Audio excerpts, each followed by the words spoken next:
My friend, if you are feeding teenagers, will soon have teenagers, or have a growing and expanding family, I need you to tune in here for just a few minutes because I'm going to tell you all about my latest cookbook, Feeding Teenage Boys and Girls on a Budget, as well as the companion cooking lessons that I ended up creating. I'm going to tell you about the cookbook and I'm going to tell you about Teen Cuisine. I'm going to tell you about both of these, why you need them, where to find them. So stay tuned while we break down how we can feed our teenagers without breaking the bank. When I was pregnant with my third kiddo and found out he was also going to be a boy, I was in New York City having a lunch meeting with my then cookbook editor, and we were giggling about how things were going to get so expensive once they were all teenagers. Well, fast forward 15 or so years, and here we are. I'm feeding teenage boys, 3 at the moment, soon to be a 4th. And while it is more expensive, it doesn't have to be that expensive. Yes, there are days where I'm like, oh, I just wish we could go back to the diapers budget. Can we go back to the budget when we were buying diapers and baby food and making homemade baby food and all that? Can we go back to that?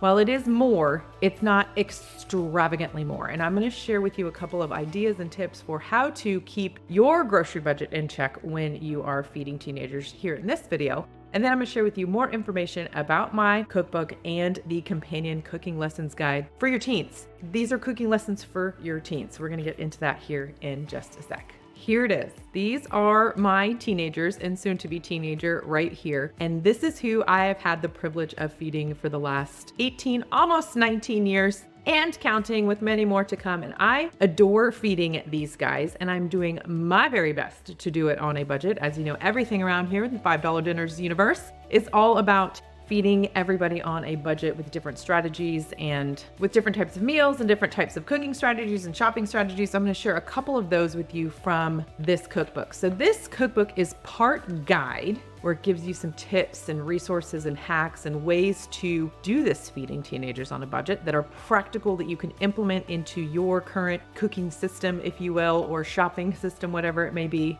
And it also has 90 recipes that are all portioned to 8 servings. You might need more. 8 usually works for us. These are hearty, hefty adult portions. So 8 will work. You can obviously adjust the math if you need to, but we portion everything to 8 adult servings for you in this cookbook. Also, the recipes are all hearty, scrumptious, heavy protein, lots of carbs because they need lots of carbs. I don't necessarily need as many carbs, but they need lots of carbs, especially when we're in sports season, which is, well, all the time. Lots of protein, lots of carbs. All of that is here in this cookbook, the guide and the recipes. I'm not going to give away all the tips, but I do want to share a really crucial one that I want you to be thinking about and then taking action on some of the things that I'm going to share here. And the first thing I want you to think about is that convenience costs more, a lot more, usually. But there are some ways that we can get around that. And what I mean by convenience costs more is that the prepackaged chips,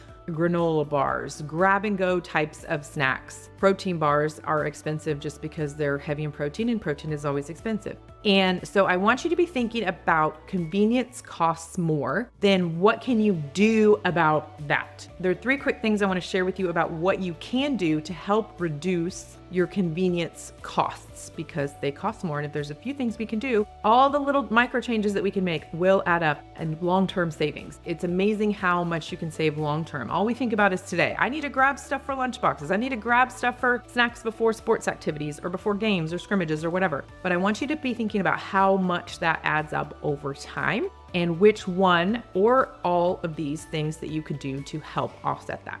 The first is to buy in bulk. This is the time in your life that you absolutely need a warehouse store membership. It's worth the membership. Ours pays itself back in 1, maybe 2 trips to the warehouse store. So for us, it's worth it in the long run. And I am very particular about when I'm buying there. I want the big boxes of granola bars, the 60 granola bars for $8. Fantastic price. $9, I think they just went up in price with our recent food price inflation. But be thinking about what you can get in bulk, and then keeping it, obviously pantry staples, you just keep them in the cupboard. And then if there's anything that you're buying in bulk, a lot of things can be frozen. So another thing that my boys like are from the warehouse store, those ginormous muffins. We call them the jumbo muffins or the Texas muffins, Texas size muffins. Everything's bigger in Texas, I know. So we will get those, and they come in a 2-pack. They'll go through 1 pack in a day or 2, but I will freeze the other entire container with the other 6 jumbo muffins to have for later. Then we can pull out 1 at a time, or 2 or 3 or 4 at a time, depending on when they're having those muffins for breakfast or snack or whatever. But be thinking about what you can get in bulk.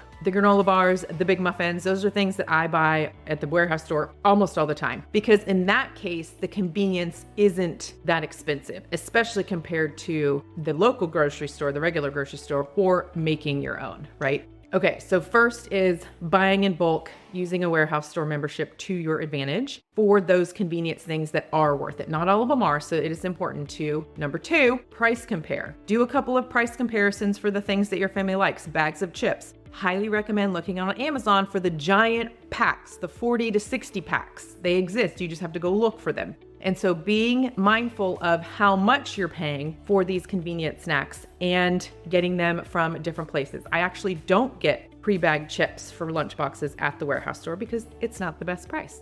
So it's important to be doing that price comparison. So 1, buying in bulk. 2, then doing your price comparisons. And then 3 is making your own when it makes sense. Baking, making your own. I would say there's probably 2 categories of foods that I pretty much make on the regular because it's just cheaper to do, especially at a larger scale or in bulk. And the first is granola. Search overnight granola on the $5 Dinners website. I will put the link in the description below, but that is a fantastic way to save money on granola. We eat a lot of parfaits around here. Lots of parfaits happen. Smoothie bowls with granola on top. Lots and lots and lots, but that granola is expensive and I can make it for about half the cost, and it really doesn't take that long to do because it's a quick mix of wet ingredients, a quick mix of dry ingredients, let it bake and then cool down in the oven, and it's cooked to perfection every time. So that is one thing that I often make. So granola is one of those things that I will make homemade because I do think it's worth the savings. The second is baking muffins, quick breads, banana bread, zucchini bread, lemon bread, lots of muffins, mini loaves, all of those things that we can bake and toss into lunch boxes. That's a fantastic way to save long-term as well. Again, I will buy them in bulk from the warehouse store. I will buy the boxes of the big muffins, but if we need banana bread, quick breads, smaller muffins, mini loaves, depending on who needs what and who's craving what each week, we know that changes a lot, doesn't it? Then I will do that baking to help offset some of that convenience cost. Once things are baked, whether it's muffins or quick bread, you can slice the quick bread and then freeze it. That way you have a grab and go option for a lunchbox, or you can grab and reheat if you want it for a snack or for breakfast. Again, I wanted to share those 3 quick tips around convenience costs. So the first is thinking in bulk. The second is price comparing, especially the bulk items. And the third is be thinking about things like granola, muffins, quick bread that your family eats on the regular, and then how you can bake and incorporate that baking into your regular kitchen routine so that you can save money on the added costs that convenience often brings to our grocery budget. Okay, so those tips I do mention in here in the beginning of the guide. There is a lot more to it, and you're definitely going to want to read all of that. In addition, we have all of the recipes in the book. As I mentioned, they are all portioned to 8 servings. And I loved getting to talk to the boys about what are their favorites. They're noted in here, which ones are their favorite recipes. It was just really fun to work together with the boys, not only for this adorable cover photo, but also some of the recipes that they like, hearing their favorite recipes that we've made over the years, and then finding recipes that are similar, both in heartiness and scrumptiousness, as well as ease of cooking. That is important to me as well, because I know how busy you are. We're real busy, and it's a real challenge. The efficiency piece of cooking for teenagers is also important to me, and there's also information about that in here as well. As I was working my way through this manuscript and talking specifically about working ourselves out of the job and equipping our teenagers with essential life skills and cooking skills, that we needed a companion to this where I teach your teens how to cook. So as this was coming together, we quickly pulled together recipes from this book,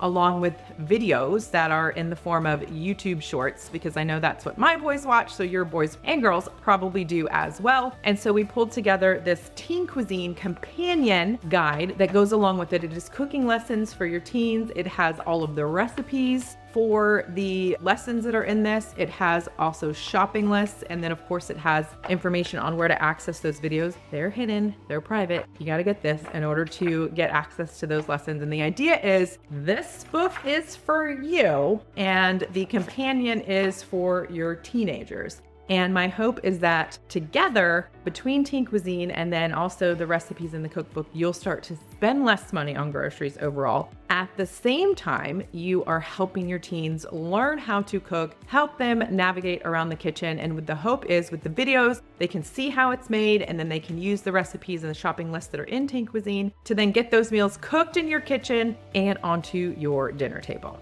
I've talked to a number of friends over the years, especially last year when our oldest son was graduating from high school, and there was a lot of, oh my gosh, does he know what to do? Is he gonna know how to cook? Is it, college, a lot of times you're eating on campus in the buffet and whatnot, but there's also gonna come a point where they're gonna have to figure things out in the kitchen. And hopefully you have taken a few minutes to do that before they get launched out into the world. If there's still time in your teen's life, this is going to help them. I will do the cooking lessons. I will do them. All you need to do is get this for them, and I will take care of the rest. I'm gonna make it really easy for them. In addition to the Teen Cuisine, it's not just that PDF. There are two important gadgets that come with it. The first is our meat masher. A couple of the recipes will use this. It's also just the handiest gadget and one of my favorites in the kitchen. So I want your teen to have that to use for their lessons. And the last is my favorite because it's equally as important to clean up after yourself after you have been cooking. So I'm going to include one of our Euro scrubbies. This is a scrubby. It's got a good texture to it, but it's soft enough to use on like a ceramic pot, but also it'll get the dirt off and the grime and whatnot off of any of the pots that they've used.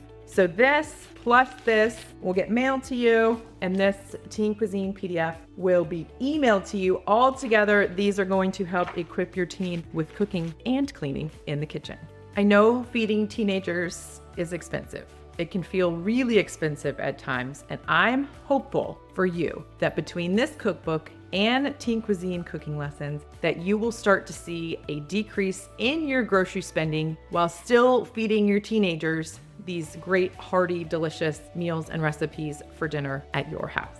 The Feeding Teenage Boys on a Budget cookbook is available on Amazon. We also have it available in our store. And the advantage to buying it in our store is that we also have a bundle available. So if you wanted to get both the cookbook and Teen Cuisine, we have that as part of a Feeding Teenagers on a Budget cooking bundle. And this also, of course, comes with all of this. So you can get this from our store. Please look in the description below. You're going to find links to where you can find the cookbook on Amazon, as well as where you can find the cookbook, Teen Cuisine, and the bundle in our online store. Together, these two resources are going to help you spend less money on groceries and help equip your teens with confidence and creativity in the kitchen.